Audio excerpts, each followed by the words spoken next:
Salut, c'est Karine, nouvelle vidéo aujourd'hui, oui, un peu spéciale, puis un peu en retard. Bon, oui, je vous fais mon suivi sur l'expérience des 3 engrais différents que je fais sur 3 bacs de plants de tomates différents. Si vous n'avez pas vu la première vidéo, je vous mets une fiche, je vous mets le lien en description, ça vous donne le contexte, comment j'ai démarré ça. Puis là, aujourd'hui, je voulais enfin vous faire ma vidéo sur le suivi de ça. Je voudrais d'abord vous présenter mes excuses les plus sincères. Ça aurait dû être fait il y a très longtemps. Mais pour ceux qui me suivent sur Facebook ou qui l'ont vu dans la section communauté sur YouTube, ben j'ai eu un accident. J'ai eu un gros accident, un gros problème avec mon pied, gros traumatisme. Puis bon, la situation a dégénéré parce que je n'ai pas reçu les traitements que j'aurais dû. Pour faire l'histoire en gros, là, le système de santé au Québec, c'est de la crise de marde. Excusez, mais c'est ça. Puis je me suis présentée à une première urgence quand c'est arrivé, puis ils m'ont dit que je pouvais pas voir de médecin. Tout simplement. Ils m'ont retourné chez nous. Deuxième hôpital à lequel je suis allée, ben on m'a dit il n'y a pas de fracture, il n'y a pas rien, Madame Lepage, une bonne entorse, une avulsion osseuse, puis vous allez remarcher dans quelques semaines, il n'y a pas de problème. Mais en vrai, non. Il y avait les résultats de mes radiographies, puis mon pied était cassé. J'ai des blessures graves à mon pied qui n'ont pas été prises en charge par le système de santé. Fait qu'aujourd'hui, je suis en train d'avoir des complications à ça. Mais bref. En gros, c'est pour ça que ça a retardé beaucoup. Les moments où j'aurais pu faire des vidéos, il y avait soit des orages, soit beaucoup de vent. C'est arrivé une fois, je vous avais déjà fait cette vidéo-là, mais il y avait tellement de vent, on m'entendait même pas parler. J'ai été très déçue, j'ai manqué de temps aussi à cause de mon pied. Donc, aujourd'hui c'est la bonne. Là, je vous fais la vraie vidéo, puis pardonnez-moi pour tout le retard, pour tout ce que j'ai pas fait de contenu dans la dernière semaine. J'étais un petit peu handicapée, on va dire ça comme ça.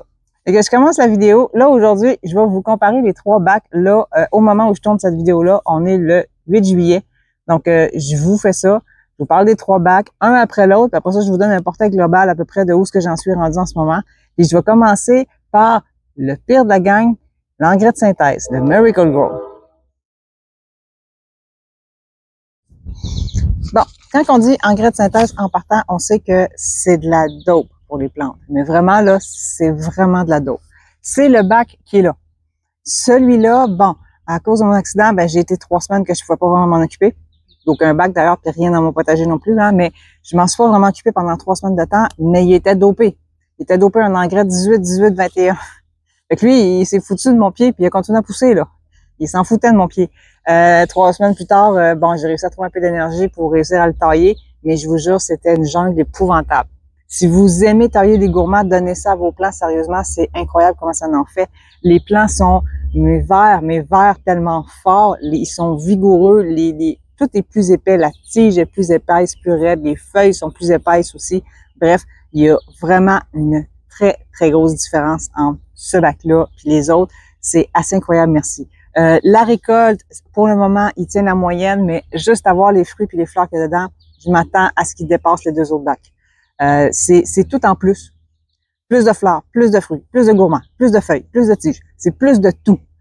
C'est assez incroyable. Puis c'est un engrais que, oui, j'utilisais de temps en temps, soit pour régler un problème de carence, pour un moment ponctuel, immédiat, pour régler un problème.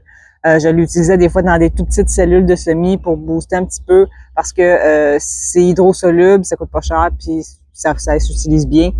Mais j'utilisais, pour vous donner une idée, j'utilisais l'engrais en poudre, là, j'utilisais à peu près 60 ml ou peut-être un petit peu plus que ça par année. Pour vous donner une idée, à quel point j'en utilisais vraiment pas beaucoup. Mais là, cette année, étant donné que je veux vraiment faire le test puis suivre les recommandations du fabricant, donc le dosage que le fabricant donne, ce qui est selon moi très, très élevé, mais je le fais pareil juste pour l'expérience, c'est fou, c'est complètement fou. Je sais pas si je réutiliserais ça tout le temps comme ça parce que ça donne de l'ouvrage, c'est une responsabilité de toujours aller les tailler, de toujours aller les entretenir parce que tout va trop vite. Ça pousse trop vite. Tout va vite. Donc, c'est ce que j'ai remarqué. Bon, oui, en plus, avec un pied cassé, ça m'aidait pas. Mais là, après ça, quand j'ai réussi à le tailler, j'ai enlevé au moins la moitié de ce qu'il y avait dedans. Parce que c'était une jungle. On voyait même pas au travers, tellement il y en avait. C'était assez incroyable, merci. Donc, oui, j'ai fait une méchante grosse taille. Pas eu le choix. Sinon aussi, j'aurais eu un problème de maladie parce qu'il n'y a plus d'air qui circulait, il n'y avait plus rien qui marchait, il y avait même des feuilles qui se retrouvaient complètement à l'ombre, il n'y avait plus de soleil à cause de toutes les autres. C'est vraiment intense. Donc, engrais de synthèse, en donner selon ce que le fabricant recommande, c'est foutument énorme. C'est beaucoup. Donc, c'est ce que je m'attendais. Je le vis présentement aussi. C'est vraiment, mais vraiment intense. Là, je vais vous parler après ça du deuxième bac. Le deuxième bac, c'était un engrais ProMix qui est soluble dans l'eau aussi, mais qui, lui, est bio, qui est pas mal moins fort. C'est un 3-6-12. Je vous en parle. Celui de ProMix, ben, c'est celui qui est juste derrière moi. Oups!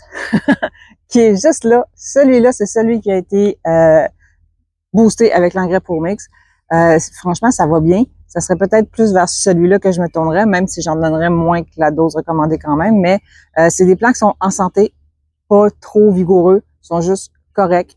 J'ai pas eu de rien d'extraordinaire. La seule chose que j'ai remarqué, c'est que j'ai eu une tomate qui semblait avoir des petits points qui ressemblent au botrytis. Bon, pourquoi je vous parle du botrytis, vous allez comprendre quand je vais vous parler de l'autre bac, là. Mais le botrytis, c'est une maladie fongique. J'en avais déjà parlé dans une vidéo qui était un petit peu plus tactique, je l'avoue. C'était non, ceci n'est pas le mildiou. Je vous mets une fiche. Je vous mets le lien en description aussi si vous l'avez pas vu, allez voir ça. Donc, cette vidéo-là, je vous explique que j'ai déjà eu un problème de botrytis l'an dernier. Ça serait possible qu'il revienne cette année. Oui, parce on a beaucoup de pluie aussi, donc je serais pas surprise. Je vais essayer de le contrôler. Mais pour le moment, dans ce bac-là, le seul symptôme que j'ai eu, c'est une tomate qui avait des petits points qui étaient typiques du botrytis. Mais pas plus que ça jusqu'à maintenant. On va laisser les semaines passer, on va voir qu'est-ce qui va se passer, mais c'est tout. Le reste, ils sont en santé. J'ai une bonne récolte. Ça va très bien. Fait que j'aurais rien à dire. Franchement, jusqu'à maintenant, celui-là, ça va bien. Le seul hic, c'est un engrais que je trouve qui est dispendieux par rapport aux autres. Donc, je pense que rendu à la fin, quand je vais vous faire là, ma synthèse de vraiment tout ce qui s'est passé durant l'été, je pense que celui-là va m'avoir coûté le plus cher financièrement que les autres. L'engrais est dispendieux, donc bon, on verra ce que ça donne. Mais pour le moment, ça va bien. Fait que, ce qui me convient le mieux jusqu'à maintenant, c'est celui-là. On verra. Puis je vous en reparlerai plus tard éventuellement. Là, je vais vous parler de l'engrais du bac qui est juste ici, qui est le bac qui est l'engrais de fumier de poule. Et là, vous allez être surpris. Dans le troisième bac, celui qui est là, celui qui est juste après mes béquilles, dans celui-là, c'est un engrais à base de fumier de poule, c'est un engrais à libération lente. Je suis déçue, mais pas déçue en même temps. Je suis déçue du résultat qu'il donne, mais je comprends pourquoi ça me donne ça. Bon, les plants, déjà, dès le départ, dans les premières semaines qui étaient là, on voyait déjà des problèmes fongiques sur les feuilles. J'ai vu ça direct en partant, fait que bon, j'ai enlevé les feuilles qui étaient atteintes. Ça semblait se résorber, ça allait pas si pire. Je me suis dit, bon, peut-être que le problème s'est réglé facilement comme ça va aller. Les plants sont beaucoup moins verts, sont beaucoup moins forts, les tiges sont beaucoup moins fortes. Ce que j'ai remarqué aussi, c'est que l'espace entre les nœuds est très éloigné. Donc, le plant a tendance à faire de l'étiolement. Je pense pas que ce soit d'éclairage parce que ils reçoivent tous le même soleil, ils sont tous aux mêmes endroits. Je pense que c'est peut-être un autre facteur. Mais bref, les plants sont beaucoup moins forts, beaucoup moins en santé. Est-ce qu'ils produisent? Oui. Mais là, je m'attends à une baisse de production parce que oui, j'ai trouvé des tomates qui avaient des signes de botrytis dessus, les petits points en cercle qu'on voit habituellement, là. Oui, j'en ai trouvé qu'il y avait ça. Puis aussi, l'autre problème que j'ai trouvé, c'est que là, je commence à trouver des fleurs qui avortent. Autrement dit, c'est des fleurs qui, bon, la fleur va se faire, mais une fois que la fleur est faite, après ça jaunit, ça fane, ça tombe, puis il se passe rien. Je commence à voir ça dans le bac qui est à l'engrais de fumier de poule. Pourquoi ils sont moins forts? Pourquoi ils résistent moins? C'est pas la qualité de l'engrais. Ce n'est pas à cause du fumier de poule ou d'un autre ajout qui aurait été fait dans cet engrais-là. C'est pas ça. En fait, c'est que pour que ça fonctionne, ces engrais-là, étant donné qu'ils sont à libération lente, il faut que l'engrais soit minéralisé avant que l'engrais puis les autres nutriments soient disponibles pour la plante. Et là, ce qui est arrivé, c'est qu'au moment où j'ai planté mes plants, il y aurait eu besoin d'azote maintenant. Mais moi, pour faire l'expérience, je me suis dit non, je vais juste les laisser avec ça, juste cet engrais-là. Là, il commence à se minéraliser, il commence à donner quelque chose. Mais il est trop tard. Les plants sont déjà très grands, ils en ont déjà besoin d'encore plus. Donc là, je vais être pris un peu dans un cercle vicieux, si on veut. C'est ça qui est en train d'arriver. Donc, les engrais à libération lente, oui, pour certains légumes. Pour les tomates, définitivement non. Ça, c'est ma première constatation. Des engrais comme ça ne fonctionne pas pour les tomates. Les tomates sont beaucoup trop gourmandes en azote, surtout en azote. Ça va être la même chose aussi pour tout ce qui va faire des gros fruits, comme par exemple aussi des concombres. J'aurais probablement eu le même résultat avec les concombres. Donc, l'engrais à libération lente, c'est pas l'engrais lui-même qui me déçoit. Oui, il y a des bonnes vertus, il y a des très bons avantages, mais dans ce cas-ci, pour des tomates, c'est pas une bonne idée.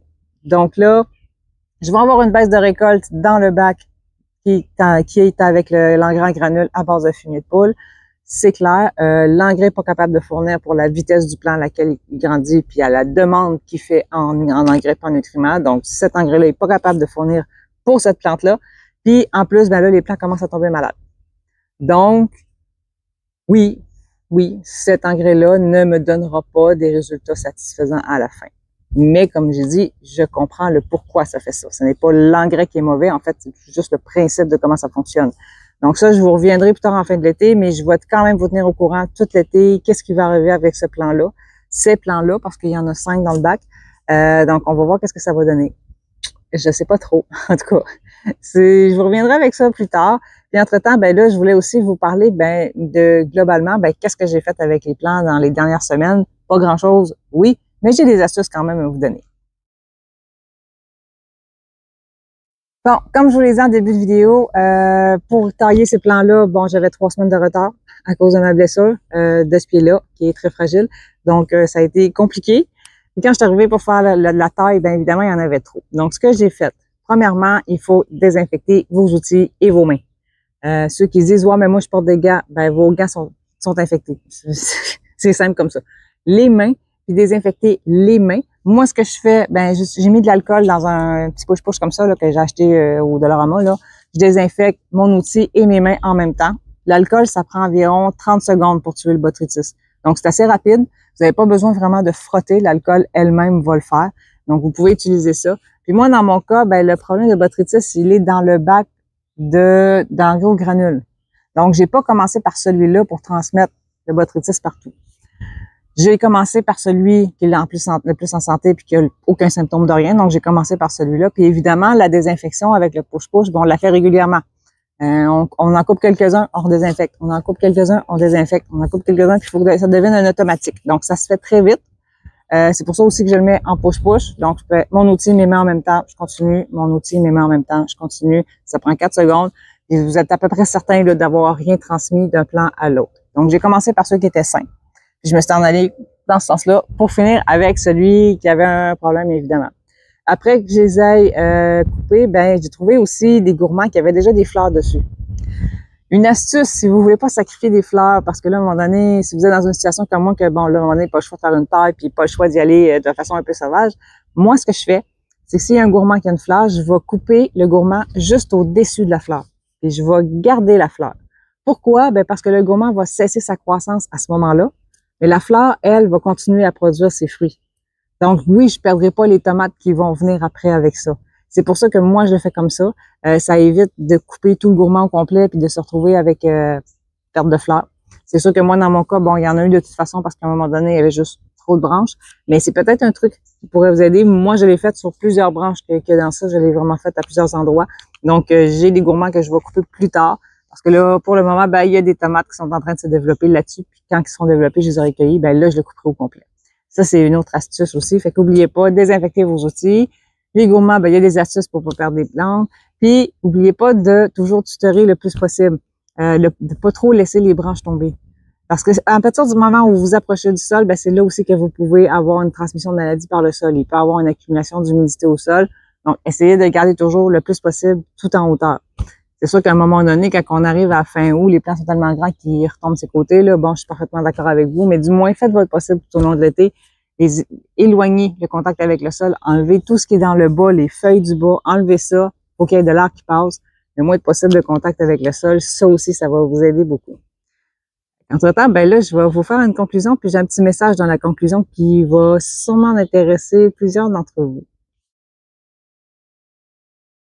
Donc, en conclusion, je vous dirais, si vous voulez suivre la récolte, le meilleur moyen, c'est de me suivre sur Facebook. Le lien est dans la description sur Facebook. Je vais vous mettre régulièrement le graphique que je suis en train de faire. Au fur et à mesure que je récolte, je fais tout pour toutes les peser, chaque tomate pour tout ce qui soit pesé, pour vraiment vous séparer ça le plus clair possible. Donc, si vous avez des commentaires à me faire aussi sur ce tableau-là, si vous le suivez déjà, écrivez-moi. Dites-moi là si vous voulez que je change quelque chose, que visuellement ce soit plus clair. Allez-y, je suis très ouverte à ça. Pour le moment, là, je suis allée un peu au feeling, là. Fait que dites-moi là, et allez suivre le tableau des récoltes, c'est franchement assez impressionnant de voir qu'il y en a qui se rattrapent. Là, on commence vraiment à être en pleine récolte, puis il y a des chiffres qui sont assez impressionnants. Fait que allez voir ça sur Facebook. Ce que je vais vous parler aussi, c'est que YouTube m'a autorisé 2 nouvelles fonctionnalités sur ma chaîne que j'ai décidé d'activer. Ça a été une grosse réflexion parce qu'au début, j'étais plus ou moins d'accord, mais je me suis dit, je vais le faire, puis je vais en parler à mes abonnés. Donc, dans la chaîne, ce que vous avez remarqué, c'est que récemment, il a été activé la fonction merci. La fonction merci, pour ceux qui connaissent pas, c'est un peu comme donner du type ou un pourboire aux gens qui font des vidéos. Si vous voulez l'aider financièrement, entre autres comme moi qui voudrais avoir un micro de meilleure qualité, ça serait déjà ça. S'il vous plaît, vous pouvez me laisser un petit tip, même si c'est $1, $2, €1. Moi, ça va m'aider. Oui, ça va m'aider. Franchement, ça m'aiderait beaucoup, mais c'est pas une obligation. C'est vraiment juste comme laisser un pourboire, juste pour dire merci. C'est vraiment juste ça. L'autre option aussi que j'ai activée, c'est la section membres, parce que dans la section membres, j'ai envie de vous faire des vidéos qui vont être peut-être un peu plus vlog. Oui, il va y avoir des choses peut-être un peu qui s'approchent un peu plus de ma vie personnelle dans ces vidéos-là. Puis aussi, le démarrage de l'entreprise horticale est en train de se faire, mais cette fois-ci pour de vrai. Fait que ça va être un peu les coulisses du démarrage de l'entreprise aussi qui va être là-dessus. L'entreprise horticale va en fait cultiver fines herbes, les plantes tropicales, certains cactus aussi. Je vais avoir aussi des succulentes, puis ça va tout fait être en ferme intérieure verticale. Je suis en train de préparer le setup là-dessus. Je vous fais une vidéo prochainement là-dessus. Puis oui, elle va être dans la section réservée aux membres. Vous allez voir, c'est une installation assez extraordinaire, merci, que je suis en train de faire. En tout cas, bref, c'est pas encore terminé. Mais vous allez voir de quoi ça a l'air. Vous allez voir qu'est-ce qui va être cultivé là-dedans. Fait que je vous tiendrai au courant là-dessus. Si ça vous intéresse, allez dans la section membres. Puis il va y avoir des vidéos qui vont apparaître là-dessus. Je suis censée en faire une cette semaine. C'est déjà prévu à mon horaire, cette vidéo-là. Je la fais. Elle va être en ligne sur la section réservée aux membres. Puis, j'ai pas voulu vous mettre ça cher, là, ça vous coûtera pas 20$ par mois, là. Ça vous coûte 3$. Juste 3$ pour avoir des vidéos comme ça qui vont apparaître dans les petites coulisses puis dans les petites choses de plus.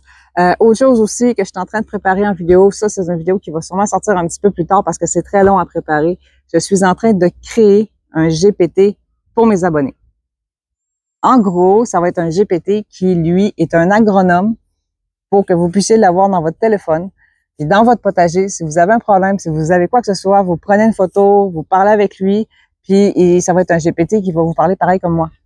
Un GPT qui va vous parler très, très ordinaire, qui va s'adapter à vous, qui va s'adapter à votre potager, mais qui va être vraiment pour faire uniquement du jardinage. Uniquement de sources sûres, de sources fiables, pas du blabla qu'on trouve, puis des légendes urbaines. Et ça, moi, je suis un peu tannée de ça. Fait que je suis en train de vous créer un outil de diagnostic pour des maladies ou des problèmes que vous pouvez avoir dans votre potager qui vous suffit de chatter avec un agronome sur votre téléphone. Un outil de poche, finalement. Je suis en train de travailler là-dessus. Ça va prendre un peu de temps avant que ce soit prêt, oui. Mais oui, c'est ce que j'ai l'intention de faire. Puis, justement, dans la section membres, je vais vous tenir au courant des développements de comment je suis en train de programmer ce GPT-là, puis comment je vais faire pour vous le donner. Puis il va être gratuit. Inquiétez-vous pas, ça va être un GPT gratuit. Fait qu'on se revoit bientôt. Abonnez-vous si vous voulez voir les prochaines vidéos. J'en ai d'autres qui s'en viennent aussi, pas juste le GPT, là, j'en ai d'autres qui s'en viennent aussi. Sur Facebook, vous allez avoir des petites anecdotes de mon potager, des petites choses que je trouve avec des explications. Je vais tout vous faire ça aussi. Puis on se revoit bientôt. On se fait d'autres vidéos. Bye bye!